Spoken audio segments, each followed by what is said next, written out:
Hey, all you Sonic Maniacs, the Sonic Maniac here.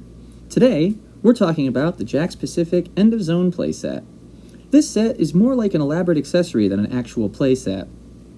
For those of you who might not be aware, in many of the Sonic games, part of your goal is to defeat Dr. Robotnik's badniks by using Sonic's spin attack against them, and when they burst, out pops a little animal friend that Robotnik had captured and placed within as a power source for the robot. The Egg-capsule is an object Robotnik uses in Sonic games as a means to capture and transport Sonic's little animal friends to wherever it is Robotnik will eventually place them within a robot.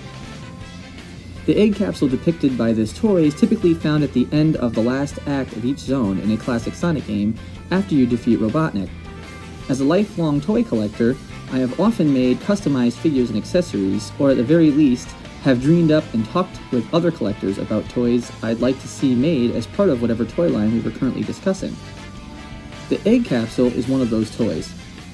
When Jakks first started making this line of Sonic toys, specifically when they began rolling out the playsets, I imagined how cool it would be if they made things like this to go with the sets.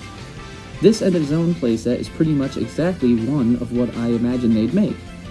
The Egg-capsule consists of two halves attached to hinges on a bottom base.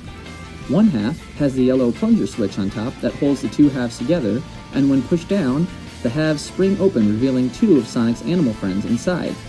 The set includes three figures: one of the neutral pose classic Sonic, one of Pocky the Rabbit, aka Johnny Lightfoot for you British Sonic fans, and one of Flicky the Bird, arguably the most popular of the Sonic animal friends, as Flicky came from its own game of the same name.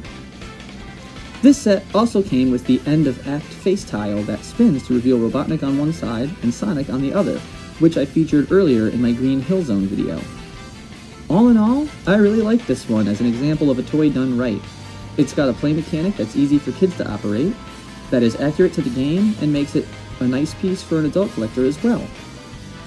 Next week, we will finally be discussing the 4-inch line of Sonic figures, as well as a little surprise I have planned, so stay tuned.